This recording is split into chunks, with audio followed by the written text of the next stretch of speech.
शुरू करें गोलीय पृष्ठों पर प्रकाश का परावर्तन ना। अब इसको जानने के लिए सबसे पहले ये जानेंगे प्रकाश क्या चीज है ना। प्रकाश किन माध्यमों में संचरण करता है, किन माध्यमों में संचरण नहीं करता ना।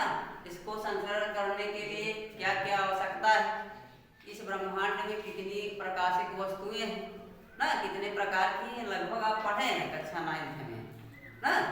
थोड़ा सा चर्चा करेंगे, उसके बाद चैप्टर पर आएंगे ना। देखिए प्रकाश किसे कहते हैं आपको मालूम है, लिखना नहीं, आपको सिर्फ समझना है ना। प्रकाश, लाइट, प्रकाश क्या चीज है। देखिए प्रकाश, आप इस पूरे ब्रह्मांड में जितने भी चराचर हैं, वस्तुएं हैं, जो भी हैं, जीव हैं, निर्जीव सजीव सब हैं, आपको प्रत्यक्ष रूप से दिखाई दे रहे हैं। उसका मुख्य कारण क्या है, प्रकाश।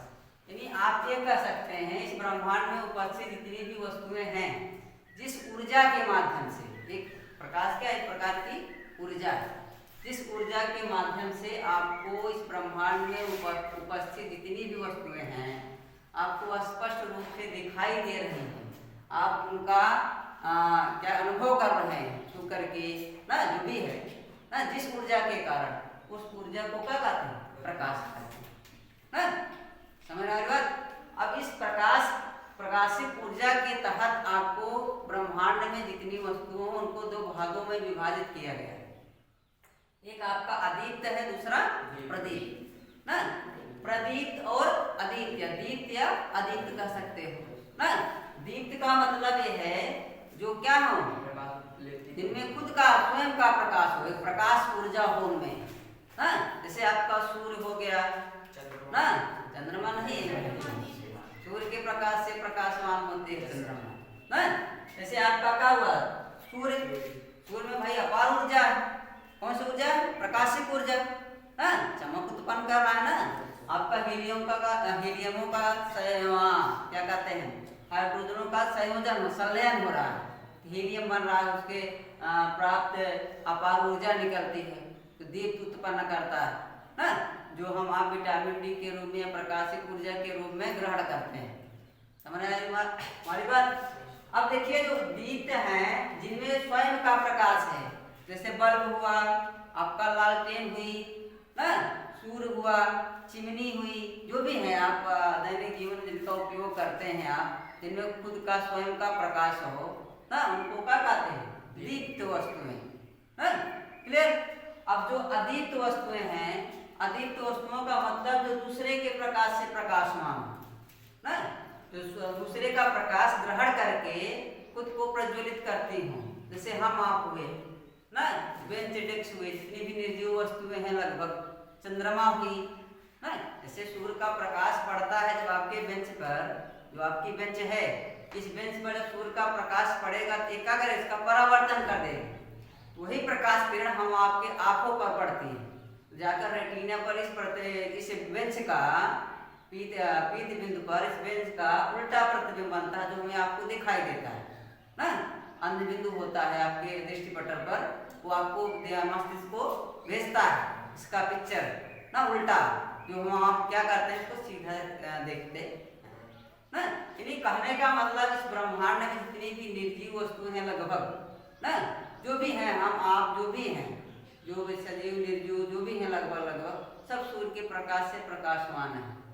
चंद्रमा भी आपका एक क्या है, चंद्रमा क्या है, ग्रह है, उपग्रह, ग्रह है ना, ग्रह है, बोलो, ग्रह है, पृथ्वी का उपग्रह है चंद्रमा ना। समझे बात। यानी चंद्रमा का किससे प्रकाशित है, सूर्य के प्रकाश से, तो क्या हुआ आपका अदीप्त ना, क्या हुआ अदीप्त वस्तुएं। ये सब आप पढ़े हैं कक्षा 9 में, यहाँ पर ज्यादा हम इसकी चर्चा करेंगे नहीं क्योंकि छूट जाएगा, आपका समय कम है ना, 5-6 दिन में आपको कंप्लीट करना है, तो आपको हम जो इम्पोर्टेंट होंगे, महत्वपूर्ण तत्व होंगे, उनको बताते चलेंगे और सीधा आपका न्यूमेरिकल पर चलेंगे। आप यहाँ देखिए, अब देखिए प्रकाश हुआ, वस्तुएं हुई ना। अब अगर प्रकाश आपका संचरण हो रहा है, गति कर रहा है ना, आपका ब्रह्मांड क्या कहते हैं, सौरमंडल से पृथ्वी तक पहुंच रहा है, तो गति करके ही पहुंच रहा है ना, प्रकाश की किरणें, प्रकाश के कण। अगर पहुंच रहे हैं तो उनको उनके लिए किसी न किसी माध्यम की आवश्यकता होगी ना। तो कई माध्यम है, प्रकाश संचरण करने के लिए कई माध्यम है, आप पढ़े हैं ना।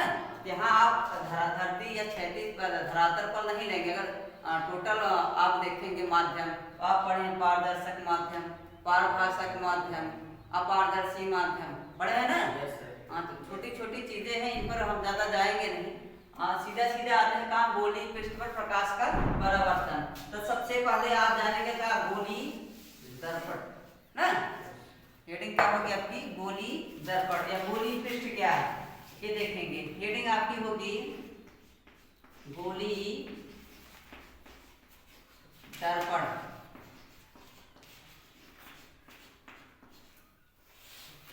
क्या भैया, गोलीय दर्पण हेडिंग है। अब देखिए गोलीय दर्पण है क्या, कांच, कांच जानते हैं, कांच धातु का धातु, कांच क्या है, धातु का धातु, अधातु है ना। वो कहां से धातु हो गई, कांच क्या है आपकी, अधातु, यानी अधातु कांच का एक का ले लें खोखला गोला। खोखला गोला का मतलब समझ रहे हैं ना, बीच में कुछ ना हो, किनारे पर एक पृष्ठ हो ना, उसका पृष्ठ हो लेकिन अंदर उसका आंतरिक भाग शून्य हो। समझ रहे बात। कांच का क्या ले लेंगे, एक खोखला गोला मान लीजिए है ना, है तो नहीं गोला लेकिन मान लीजिए आप, समझ रहे बात। हाँ, ये आपका मान लीजिए का है कांच का एक खोखला गोला। अब कांच के खोखले गोले पर किसी पृष्ठ पर, आधे पृष्ठ पर, पूरे पृष्ठ पर ना, आप क्या करिए, आप कलई कर दीजिए, रंग दीजिए, चाहे कोई रंग चढ़ा दीजिए, पेंट कर दीजिए, चांदी का परत चढ़ा दीजिए। ऐसे मान लीजिए हम यहाँ क्या करें, पेंट कर दे रहे हैं इसको एक तल पर, एक पृष्ठ पर, ऊपरी पृष्ठ पर, जो भरा हुआ पृष्ठ है उस पर क्या कर दे रहे हैं, पेंट कर दे रहे हैं। अब बीच से क्या करें, इसको काट दें। जब काट देंगे आपका इधर मान इसको निकाल लो ना, जब निकाल लिए आपका ये बचा ना, एक पृष्ठ बचा आपका खोखले गोले का, एक तरफ रंगा हुआ एक तरफ कुछ नहीं ना। ये जो दृश्य आपको दिखाई दे रहा है ये कहलाता है दर्पण। क्या कहलाता है, दर्पण। यानी अगर आप क्या करेंगे, बाहर पेंटेंगे या बाहर रंगाई करेंगे तो जो अगर नीचे आपका वो अंदर यानी आपका दबा हुआ भाग जो है ना, उभरे हुए भाग पर अगर पेंट करेंगे तो ये आपका कौन सा दर्पण कहलाएगा, अवतल दर्पण ना। अगर इसको क्या करें, ऐसे कर दें, इधर इस साइड इस पृष्ठ पर क्या करेंगे, कलाई कर दें या रंग दें, पेंट कर दें ना।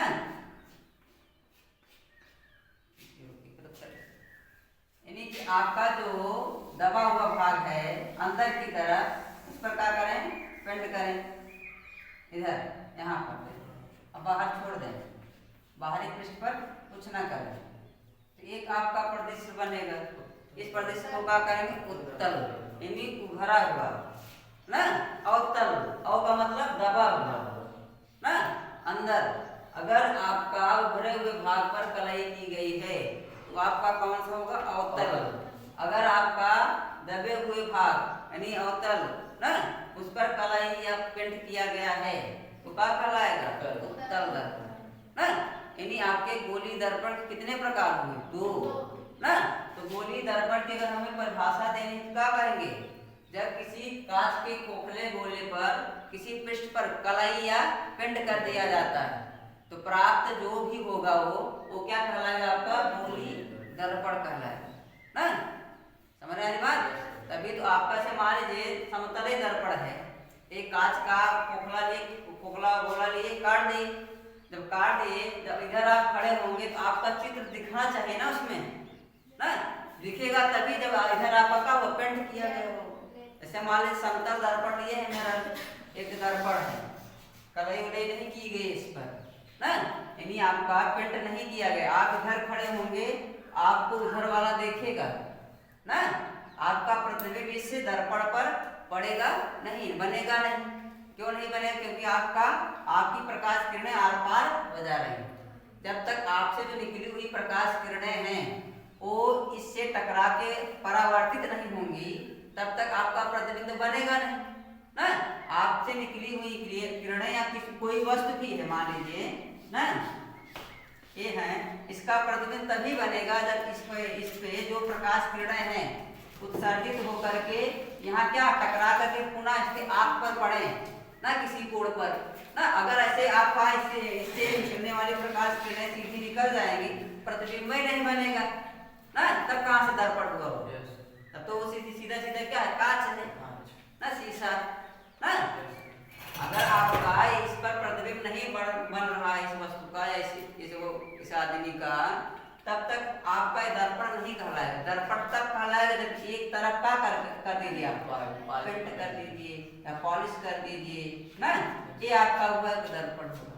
समतल दर्पण है ना, समतल दर्पण है, समतल कांच का प्लेट थी ना, जिस पर एक तरफ का कर दिए कलई, जो आप दर्पण देखते हैं, यूज करते हैं, तो सुबह देख कर आते हैं अपने आप को खुद ना। हाँ, एक बार नहीं कई बार देखते हैं, समझ में बात? हाँ, बार बार देखते हैं और आते वही हैं ना। हाँ, समझ में हमारी बात? इन्हीं कहने का मतलब जब यहाँ टकराएगी, वापस लौटेगी, या वापस आने वाली जो किरण होगी, अपवर्तित किरण जो होगी, ये परावर्तित किरण होगी ना, वो किरण आपके आँख के रेटिना पर आपका प्रतिबिंब बनाएगी, तब आपको दिखाई देगा हाँ कितने खूबसूरत हैं, अब खूबसूरत है ना। समझ में बात? वैसे आपका अगर क्या ले लें, खोखला गोला ले लें कांच का, जब खोखला गोला लेंगे, गोली कांच लेंगे ना, तो गोली कांच की एक पृष्ठ पर क्या कर देंगे, आप रंगाई कर देंगे तो गोली दर्पण हो जाएगा। जैसे समतल दर्पण था, उसके एक पृष्ठ पर क्या कर दिए, रंगाई पुताई कर दीजिए, पॉलिश कर दिए, तो आपका समतल दर्पण हुआ। वैसे आपका गोली कांच के एक पृष्ठ पर आप क्या कर दीजिए, पुताई कर दीजिए या पॉलिश कर दीजिए ना, तो आपका क्या कहलाएगा, गोली दर्पण का पाएगा ना। तो परिभाषा लिख सकते हैं कि नहीं? क्या लिख सकते हैं? हाँ बोलो। हाँ, यदि किसी खोखले कांच के ना, खोखला बोला तब अन्य धातुओं को बहुत होता है, समझ बात? हाँ, तो लिखिए, लिखिए, जब किसी कांच के खोखले गोले, कांच के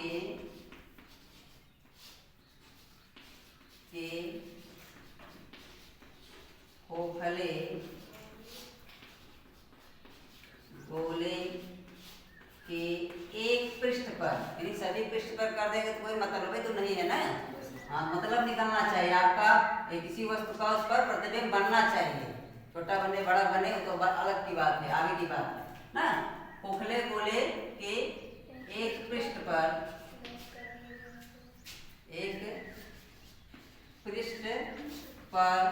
पॉलिश या कलई ना। हाँ, भाषा का कथन ठीक होना चाहिए, कहने का मतलब ना, नहीं था पेंट पोतदार, ये तो हमारा द्वार भाषा है ना। पृष्ठ पर क्या करें, पृष्ठ पर कलई या पॉलिश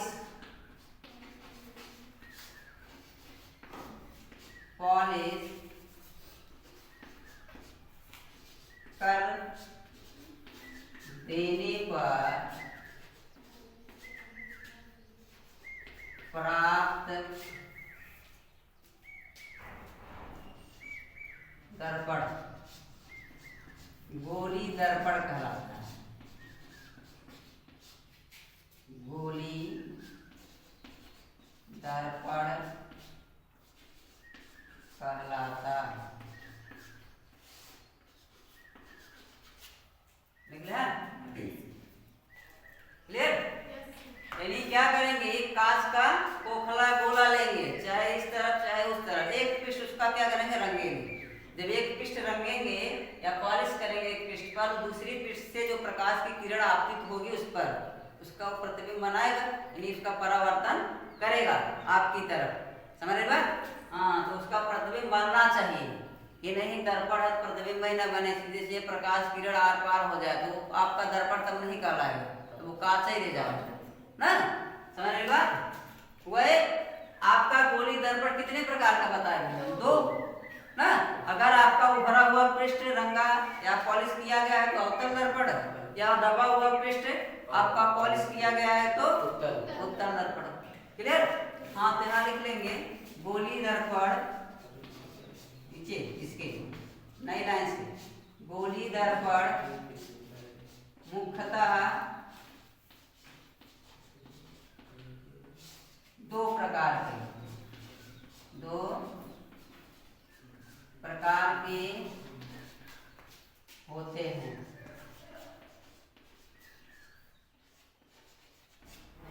पहला है आपका अवतल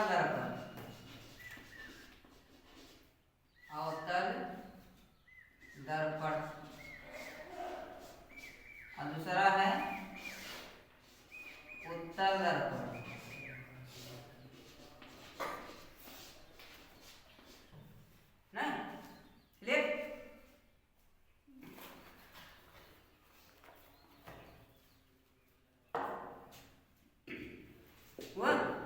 चलाएंगे तो हेडिंग डालेंगे अवतल दर्पण, पढ़े अवतल दर्पण के बारे में पढ़ लेते हैं तब उत्तल पर आते हैं ना।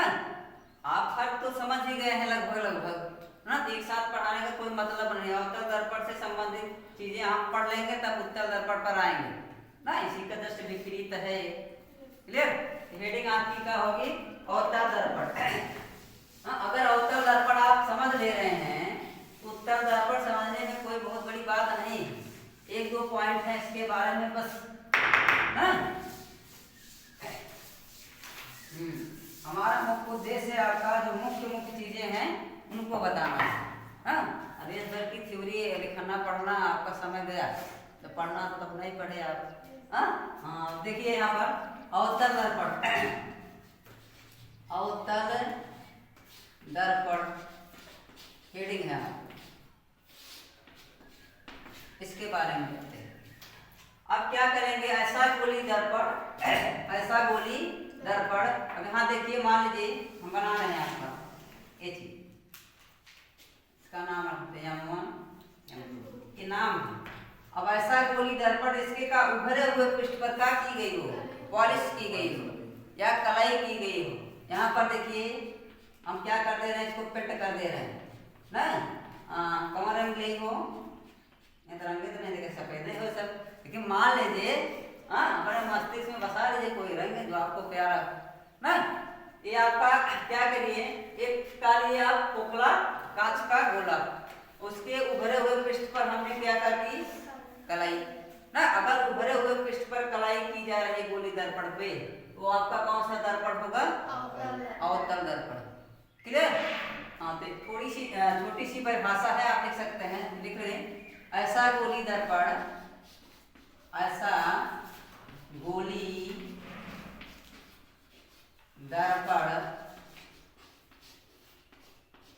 जिसके उभरे हुए भाग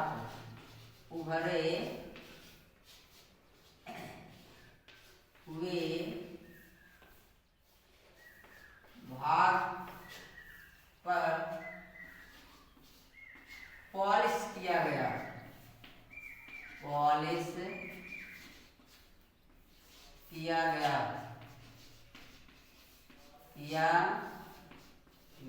हो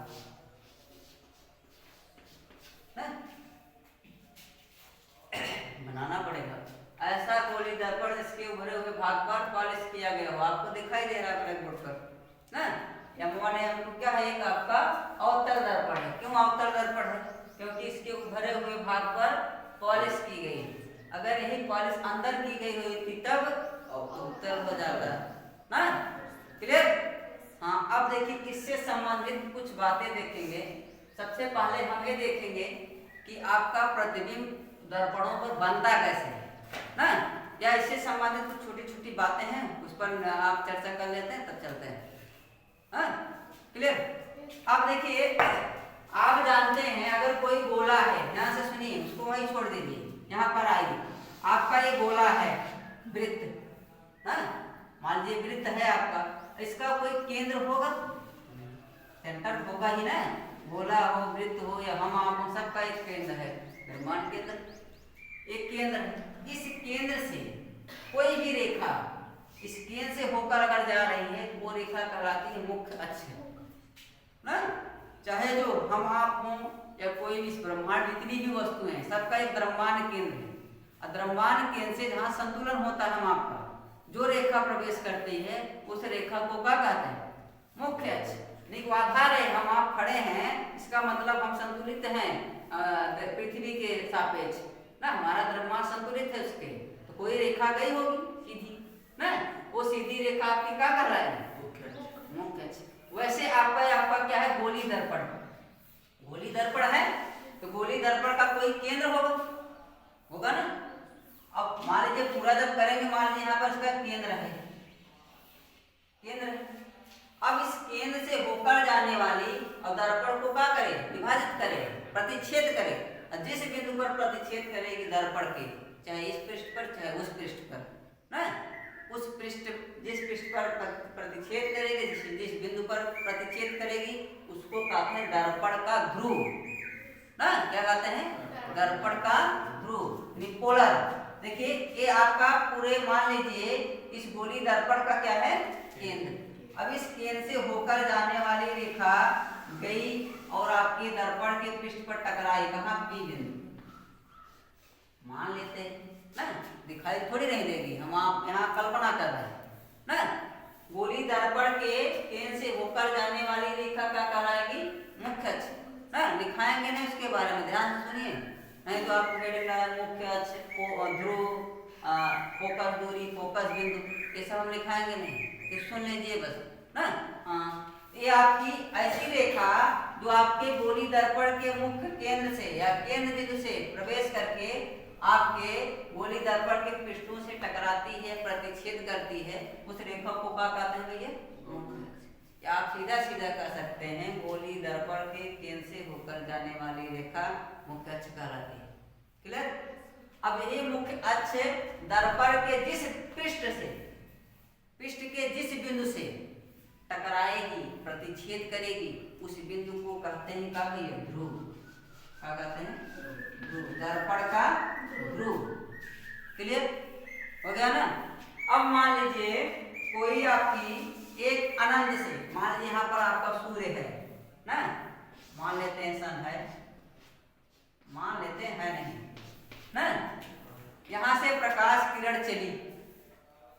अब सूर्य से पृथ्वी तक प्रकाश की किरण, प्रकाश की दूरी है तो अनंत ही मानेंगे, बहुत दूर है ना, हमारे आपके लिए तो अनंत ही है, अनंत है ना। कितनी है हम गणना नहीं कर सकते ना, वैसे तो गणना हुई है हमारे बात। अब यहाँ से प्रकाश किरण चली, ये प्रकाश किरण है। अब यहाँ मान लीजिए कोई आपका विरल माध्यम है, जो गैसीय वातावरण है, विरल माध्यम है, इस विरल माध्यम से प्रकाश किरण चली, यहाँ पर दर्पण लगा है, दर्पण से टकराई ना, और टकरा करके अब इधर तो जाएगी नहीं, क्योंकि वो आप क्या किए हैं? पॉलिश पेंट किए हैं। अब प्रकाश किरण कहीं न कहीं तो जाएगी, अभी अवशोषित तो कर नहीं सकती, तेरी क्षमता तो है नहीं प्रकाश किरण को अवशोषित कर ले, उसको परावर्तित कर दे। प्रकाशिक ऊर्जा, आप जानते हैं ऊर्जा को एक रूप से दूसरे रूप में बदला जा सकता है, लेकिन उसको खत्म थोड़ी नहीं किया जा सकता है।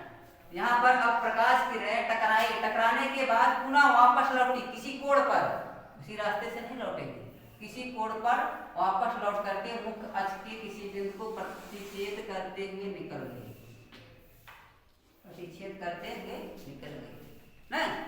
अब ये जो किरण इस पर पड़ी, इस किरण को कहते हैं आपतित किरण। आपतित किरण थोड़ा बहुत जानिए, कि आगे इसको पढ़ेंगे। आपतित किरण यानी पड़ने वाली किरण, आपतित किरण ना। अब यहाँ से टकरा कर निकलने वाली किरण, इसको कहते हैं परावर्तित किरण, परावर्तित किरण ना, प्रकाश ना। अब प्रकाश यानी कहने का मतलब ये है, प्रकाश किरणें दर्पण से टकरा करके मुख्य अक्ष के जिस बिंदु से या जिस बिंदु पर प्रतिच्छेद करती हैं, जिस बिंदु से प्रतिच्छेद होकर के निकलती हैं, उस बिंदु को दर्पण का मुख्य फोकस बिंदु कहते हैं। क्या कहते हैं? मुख्य फोकस बिंदु। इसको क्या कहते हैं भैया? फोकस बिंदु ना, आपका फोकस बिंदु। क्लियर? यहाँ तक क्लियर हुआ ना। यानी कहने का मतलब ये है किसी वस्तु से आने वाली प्रकाश की किरणें दर्पण से टकरा करके मुख्य अक्ष के जिस बिंदु से होकर गुजरती हैं उस बिंदु को मुख्य फोकस बिंदु कहते हैं। क्लियर ना?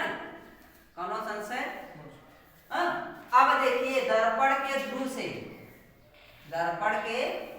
से फोकस बिंदु के बीच की दूरी क्या कहलाती है? फोकस दूरी। दर्पण के ध्रुव से मुख्य फोकस बिंदु के बीच की दूरी क्या कहलाएगी? फोकस ना। अब इसको आगे पढ़ेंगे। यहाँ फिर परिचय दे रहे हैं आपको, आगे आने वाले क्या है। अब यही आएंगे मुख्य फोकस बिंदु, आपतित किरण, परावर्तित किरण, ध्रुव ना, हमारा बात यही चीजें आएंगे आगे।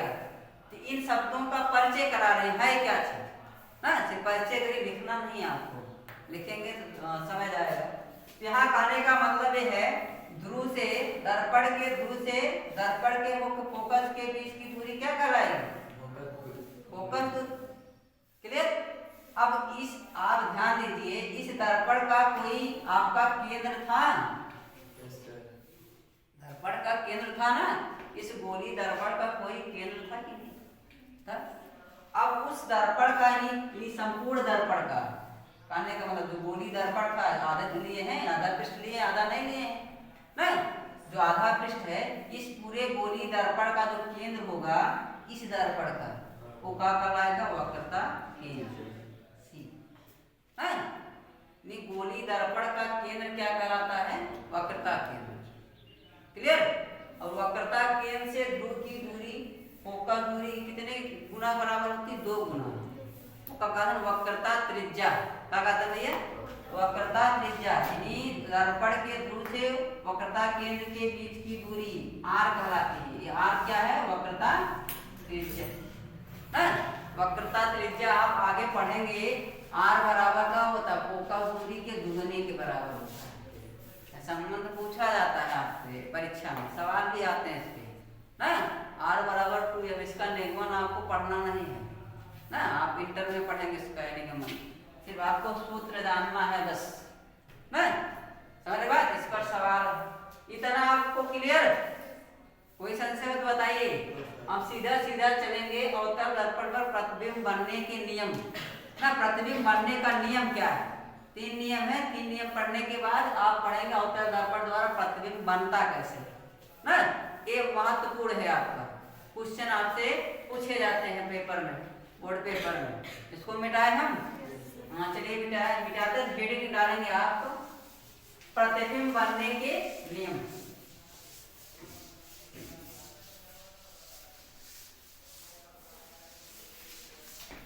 प्रतिबिंब बनने के नियम हेडिंग डालेंगे। प्रतिबिंब मतलब समझ रहे हैं ना? समझा था? परछाई जाना कि नहीं? परछाई वो ना जा छाया जाना था ना। हाँ, प्रतिबिंब बनने के नियम। प्रतिबिंब बनने के भैया का नियम पढ़ना है। तू वाली परछाई ना है जो कहा तू हमार परछाई ना जो तुहार बना तू कर ना। किसी वस्तु की परछाई जो बन रही है, प्रतिबिंब बन रहा है ना। वो परछाई की बात कर रहे हैं। नहीं कहा तू हमार परछाई है ना। प्यार मोहब्बत की बात नहीं करते। प्रतिबिंब बनने के नियम आपके 3 नियम है। पहला नियम ध्यान से सुनिए। पहला नियम क्या कहता है? पहला नियम आपको पढ़ना है। देखिए हम आपको अभी भी बताए, कोई भी गोली दर्पण हो, चाहे उत्तल हो चाहे अवतल हो, अगर उस पर प्रकाश किरण पड़ेगी, अगर प्रकाश किरण चाहे अनंत से आए चाहे किसी वस्तु से आए, दर्पण से टकराएगी ना। दर्पण से टकरा करके आपके वो परावर्तित होकर के मुख्य अक्ष के जिस बिंदु से होकर जाती है उस बिंदु को क्या कहते हैं? फोकस बिंदु। यही पढ़े ना। यह इसका पहला नियम ये है। कोई भी वस्तु हो, कोई भी प्रकाशिक वस्तु है, उसके प्रकाश किरणें दर्पण से टकरा करके दर्पण के मुख्य अक्ष के फोकस बिंदु से होकर गुजरती है ना। चाहे जहां हो, चाहे उत्तल हो चाहे अवतल हो। इस ब्रह्मांड में उपस्थित जितनी भी वस्तुएं हैं, प्रकाशिक वस्तुएं, उनसे निकलने वाला जो प्रकाश होगा आपका दर्पण से टकराएगी। अगर टकराएगी, ना टकरा तो बात अलग की चीज है। अगर टकरा रही है, आपत्ति तो हो रही है उस पर ना, वो आपके दर्पण के मुख्य फोकस बिंदु से होकर गुजरे। अभी हम आपको दिखाए कि मान लो आपका क्या है ना, सही बनाता हो, हाँ देख ला, ये आपका कौन सा दर्पण है? अवतल। अवतल पढ़ रहे हैं, उत्तर पर गए नहीं है, ध्यान से सुनिए, नहीं कंफ्यूजन हो जाए। यही नाते ना गए, सिर्फ एक ही पढ़ावा थे ना। ध्यान जा, कहा है अवतल। अवतल दर्पण है आपका। अब मान लीजिए आपकी कोई वस्तु है, आप जानते हैं दर्पण के केंद्र से होकर जाने वाली रेखा क्या कहलाती है? मुख्य अक्ष। ये आपका ध्रुव है, यहाँ टकराएगी दर्पण के जिस पृष्ठ बिंदु पर, उस पृष्ठ बिंदु को क्या कहेंगे? दर्पण का ध्रुव। इतना तो मालूम है आपको। अब आइए, मान लीजिए कोई भी वस्तु, मान लीजिए यहाँ पर हम काले ने एक वस्तु ले लें ना, हाँ माल सागर खड़ा है ना, हाँ सागर हो रहा है, यहाँ पर खड़े हैं। अब इनसे जो निकलने वाला है, निकलने वाली क्या है? प्रकाश किरणें ना, ये भी तो सूर्य से प्रकाश ग्रहण किए हैं, उनसे प्रकाश निकलने वाली प्रकाश किरणें आपके यहाँ सीधी रेखा में चलती है। ध्यान दें, प्रकाश किरणें सरल रेखा में चलती है, आप जानते हैं ना, पढ़े होंगे प्रकाश गुण ना लक्षण। अब ये प्रकाश किरणें सीधी रेखा में चली तो आगे उनको क्या मिला? ना। जब अवरोध मिलेगा, कोई अवरोध मिलेगा तभी तो टकराएंगी। यहाँ पर आपका विरल माध्यम था, विरल मतलब विरल रेखा कहा था ना, बड़ा विरल बोला था ना, हाँ पर निवासा ना, हाँ वह विरल यानी दूर दूर हो, ये कड़िया हो देखिया हो ना, हाँ सगन का मतलब गभीर अवधि भाषा ना, हाँ ध्यान दे। अब ये प्रकाश किरणें चली है ना, प्रकाश किरणें चली आपके दर्पण से टकराई, दर्पण से टकराएगी तो वापस जब लौटेगी, इन्हें परावर्तित होगी, टकराकर जब वापस लौटेगी तो मुख्य अक्ष के फोकस बिंदु पर ही आपका आपतित होगी, यानी मुख्य अक्ष के फोकस बिंदु से होकर गुजरेगी। चाहे यहाँ देखा टकरा निकली और जहां निकली वो फोकस बिंदु ना, समझ बात। अब चाहे मान लीजिए नीचे दे दें, अनंत से कोई है, अब मान लो सागर से उल्टा लटका है, समझ गया? अब ऐसे प्रकाश किरण चली, टकराई, टकराई कहाँ से निकले? फोकस। यानी कहने का मतलब ये है, आपका चाहे इधर से ले, चाहे अनंत से ले, चाहे यहाँ से ले, चाहे यहाँ से, किसी भी दूरी से ले, अगर दर्पण से वो टकरा रही है, दो चार को छोड़ दीजिए कि दो चार पॉइंट हैं, वक्रता केंद्र और फोकस दूरी ना, अगर यहाँ वक्रता केंद्र से होकर जाएगी तब अलग चीज आएगा उसका, आपके फोकस बिंदु से जाएगा तो उसका अलग तत्व आएगा। लेकिन अगर इन दोनों की अलावा कहीं से वो कहीं पर आपकी वस्तु हो, चाहे यहाँ हो, चाहे यहाँ हो, चाहे यहाँ हो ना, चाहे बहुत दूर हो ना, अनंत पर हो, वहां से अगर प्रकाश किरणें चलेंगी, दर्पण से टकराएंगी, आपके मुख्य फोकस बिंदु से होकर गुजरेंगी। ये सर्वथा सत्य है ना, ये आपका नियम है, यही नियम है आपका। यानी नियम ये कहता है प्रकाशिक वस्तुओं से आने वाली प्रकाश किरणें दर्पण से टकरा करके उसके मुख्य फोकस बिंदु से होकर गुजरती है। ये पहला नियम है आपका, आपका सिद्ध भी हो रहा है। चाहे मान लीजिए आप प्रकाश किरण यहाँ से डालें ना, मान लें चेहरा जाता रहा, मान लें गर्दन जाता है ना, प्रकाश किरण निकली तो कहाँ से निकले भैया? परावर्तित होकर के मुख्य फोकस बिंदु से होकर गुजरे ना, ऐसे इधर गुजरेगा ना, ये चीज यानी आपका यानी मुख्य फोकस बिंदु से होकर के गुजरेगी ना, ये आपका पहला नियम। तो पहला नियम आपको लिखना पड़ेगा ना, इसको हम मिटाएंगे नहीं से बना ले लीजिएगा, समझ में बात। तो पहला नियम लिखिए, प्रकाशिक वस्तुओं से आने वाली प्रकाशिक चाहे वो अधिक हो चाहे प्रदीप्त हो, प्रकाशिक वस्तुओं से आने वाले प्रकाश किरणें, प्रकाश किरणें दर्पण से टकराकर, दर्पण से टकराकर, वो दर्पण चाहे उत्तर हो चाहे अवतर, ध्यान देना, दर्पण से टकराकर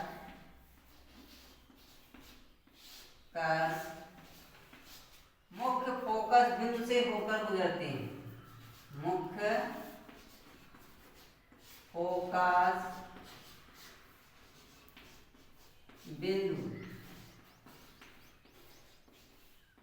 से होकर गुजरती हैं।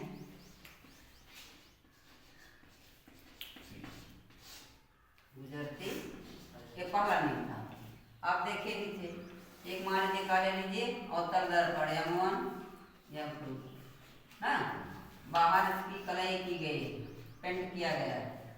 ये आपका हुआ का इसका मुख्य ध्रुव है, ज्यादा उत्तर आपका मुख्य अक्ष हुआ। अब मान लीजिए अनंत पर कोई वस्तु है, वहां से प्रकाश किरण चली है, टकराई, कहाँ निकली, फोकस बिंदु से। ऐसे इधर से ले लीजिए, मुख्य फोकस से टकराई, कहाँ से निकली, एक आपका मुख्य फोकस, पहले नियम का फिगर चित्र है, हाँ, आपका यहाँ ध्रुव, इसको बना लेंगे आप, हाँ बना लो, चलो तो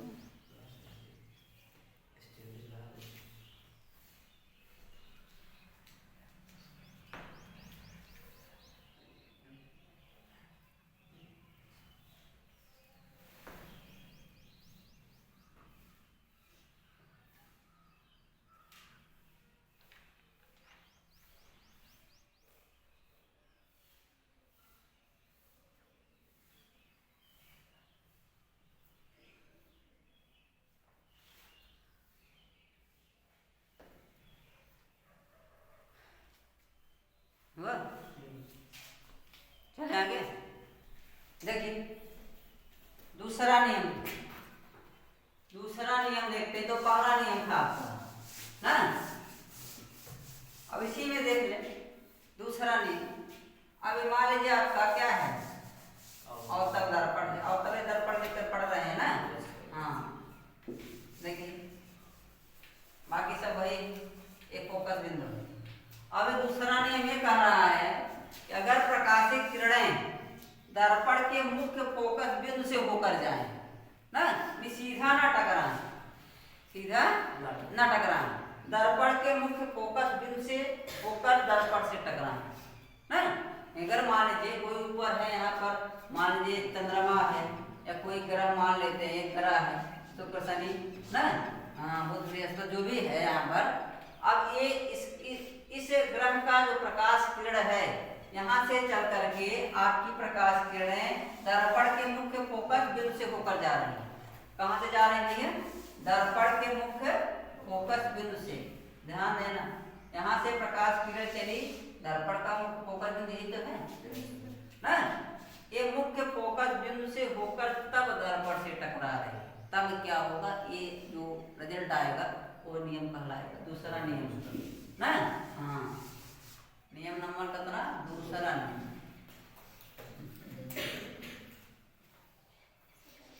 दूसरा नियम। तो बड़ा हो रहा छोटा, दूसरा नियम ना, देखा दूसरा नियम इन्हीं कह रहा है, किसी प्रकाशिक वस्तु से निकलने वाली प्रकाश किरणें जब दर्पण के मुख्य फोकस बिंदु से होकर गुजरकर दर्पण से टकराती हैं, यहाँ जब निकले दर्पण से टकराए ना, टकराने के बाद ये परावर्तित होकर के मुख्य अक्ष के समांतर हो जाती है। समांतर समझा था ना, जब कोई किरणें या आपकी रेखा, जब कोई दो या दो से अधिक रेखा की दिशा एक हो ना, एक दिशा हो, एक दूसरे से कहाँ है, समांतर है। कहाँ है, समांतर है, एक ही दिशा वाली की है और लगभग समान भी हो, कहीं कहीं समान होते हैं, कहीं कहीं नहीं होती है।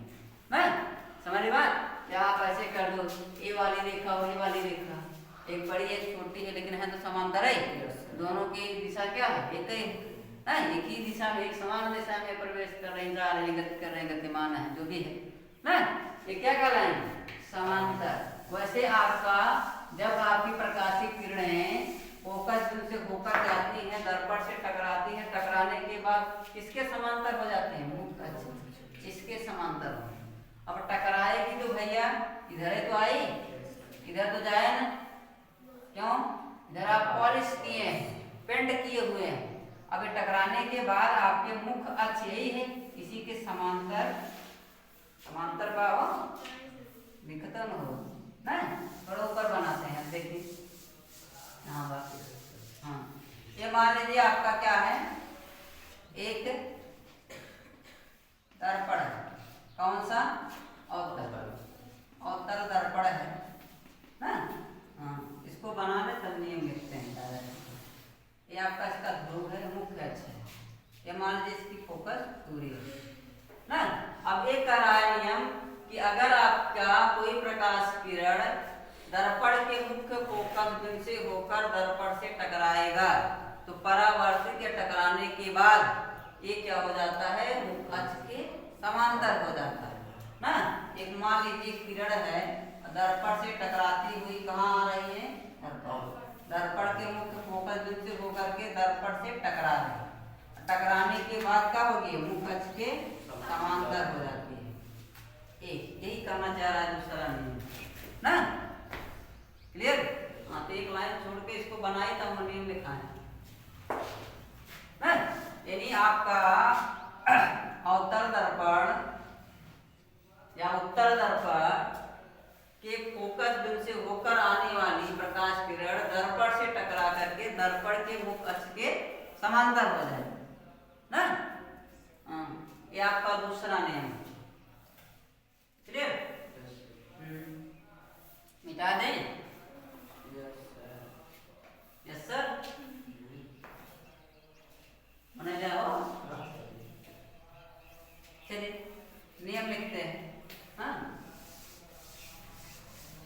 यहाँ से शुरू करते हैं हम नियम।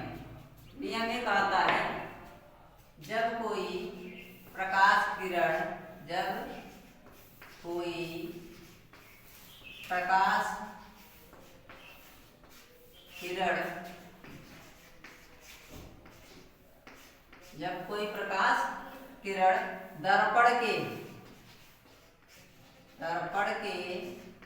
मुख्य फोकस बिंदु, मुख्य फोकस बिंदु से होकर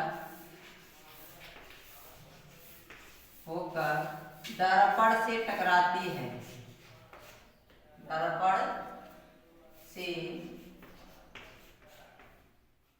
टकराती है तो वह परावर्तित होकर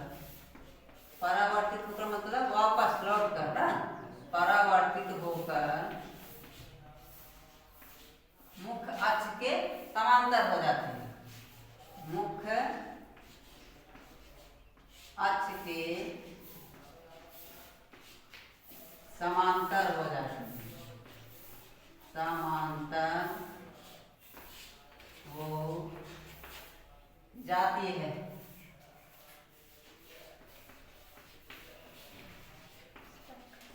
देख ले, ये आपका दूसरा नियम है जो आपके फिगर में दर्शाया गया है। अब मान लीजिए आपका क्या है, ये आपकी कोई किरण मान लेते हैं, हम यह मान लेते हैं, यह मान लेते हैं, कोई नाम दो, नाम दे दीजिए, कोई दिक्कत है नहीं। यह प्रकाश किरण क्या हुई, दर्पण के मुख्य फोकस बिंदु, यह क्या है आपका मुख्य फोकस बिंदु, यहाँ से निकली प्रकाश बिंदु से मुख्य फोकस बिंदु से होकर जाते हुए दर्पण से टकराई, टकराने के बाद वापस क्या हुई, मुख्य अक्ष के समांतर हो गई ना। टकराती गाली के हो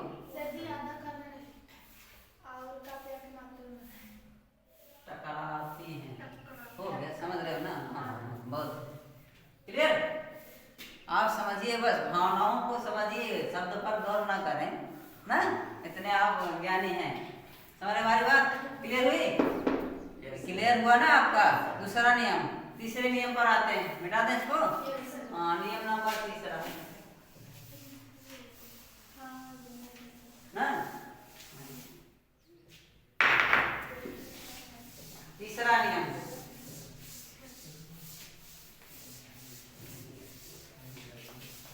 देखिए तीसरा नियम बहुत कुछ अभी हम आपको लगभग इसको बताएंगे ना।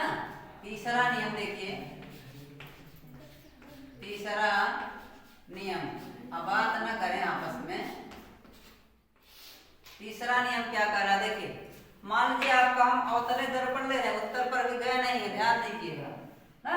एक उत्तर अवतल दर्पण ले रहे हैं आपका M1 M2 ना। इसके पृष्ठ पर उभरे हुए पृष्ठ पर क्या करते हैं, कलई करते हैं, पॉलिश करते हैं। कौन सा दर्पण होगा, अवतल दर्पण ना। अब अवतल दर्पण के केंद्र से होकर जाने वाली रेखा क्या कहलाती है, मुख्य अक्ष ना। दर्पण के पृष्ठ से जिस बिंदु पर टकराए उस बिंदु को क्या कहते हैं, दर्पण का है ना। क्लियर, ऐसे क्लियर होता जाएगा। आप चिंता ना करें, हाँ सर जी परिभाषा नहीं रखना है तो रटिए मत ना, रटना छोड़ दीजिए आप।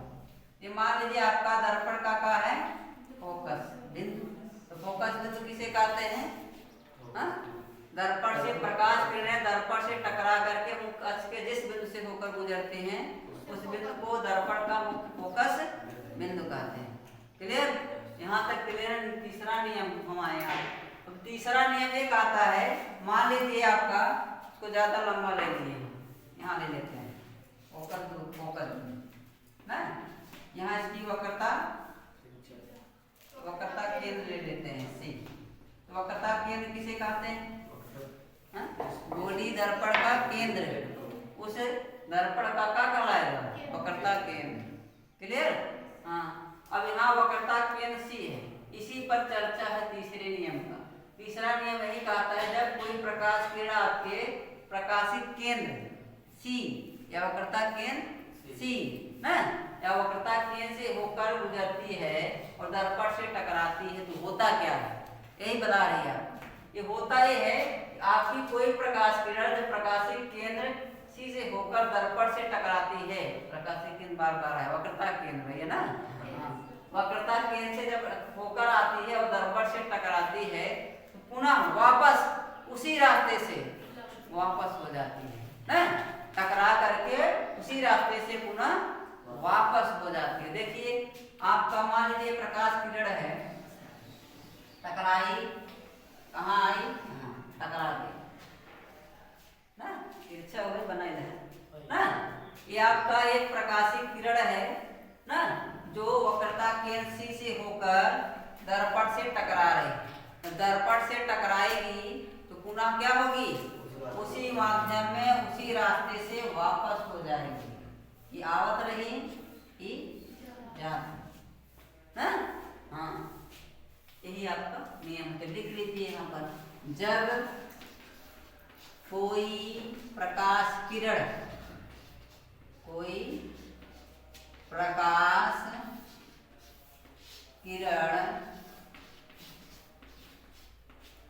दर्पण के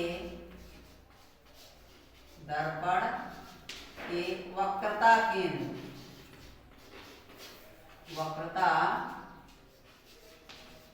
केंद्र से होकर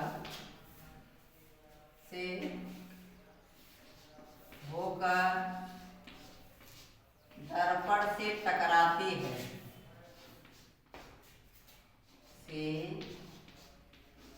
टकराती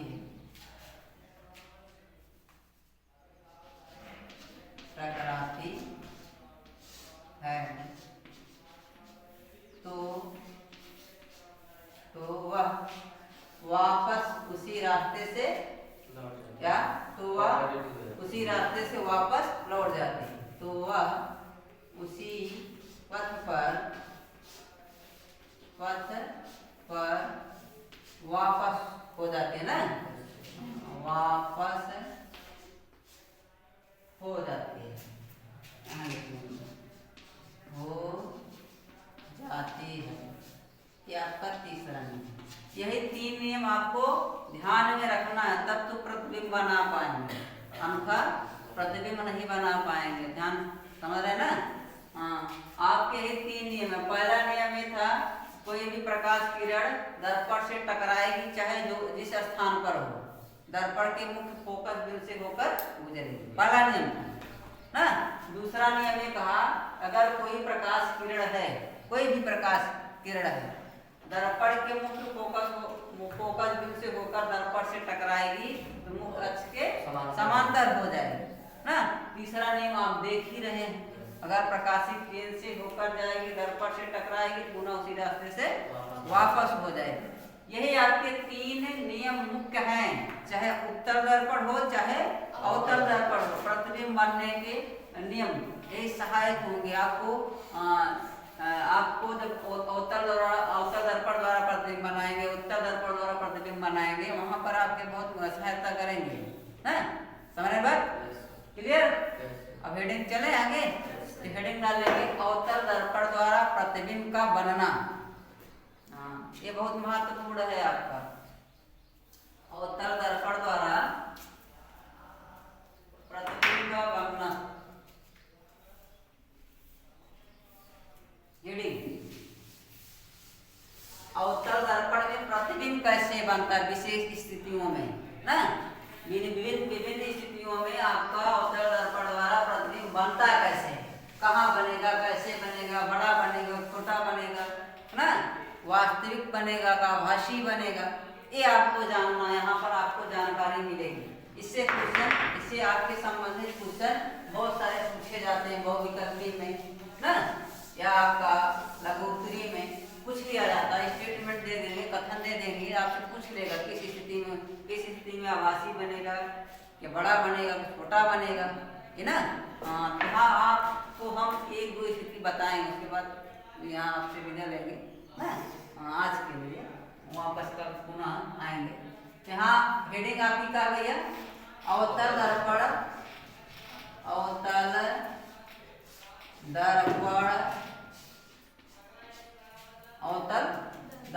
दर्पण द्वारा प्रतिबिंब का बनना। प्रतिबिंब का बनना ना, बनाना नहीं कहते हैं। अवतल दर्पण द्वारा प्रतिबिंब का बनना, ये आपका हेडिंग। इसमें देखिए आपका विभिन्न आपकी स्थितियां हैं ना, विभिन्न स्तर हैं, यानी आपकी वस्तु कहाँ, वस्तु पर निर्भर करेगा, वस्तु की दूरी क्या है दर्पण से, उस पर निर्भर करेगा प्रतिबिंब। कभी अनंत पर कर देंगे तो कभी दुगने फोकस दूरी पर कर देंगे, कभी फोकस दूरी पर कर देंगे, कि कभी दुगने फोकस दूरी के बीच में कर देंगे। तो विभिन्न स्थितियों में भिन्न स्थितियों में आपका प्रतिबिंब दर्पण पर बनेगा। समझ रहे बात? तो पहली स्थिति लिखेंगे हम नंबर 1। अब इन स्थितियों को आपको याद रखना है, ध्यान से सुनिएगा ना। अब यहाँ पहले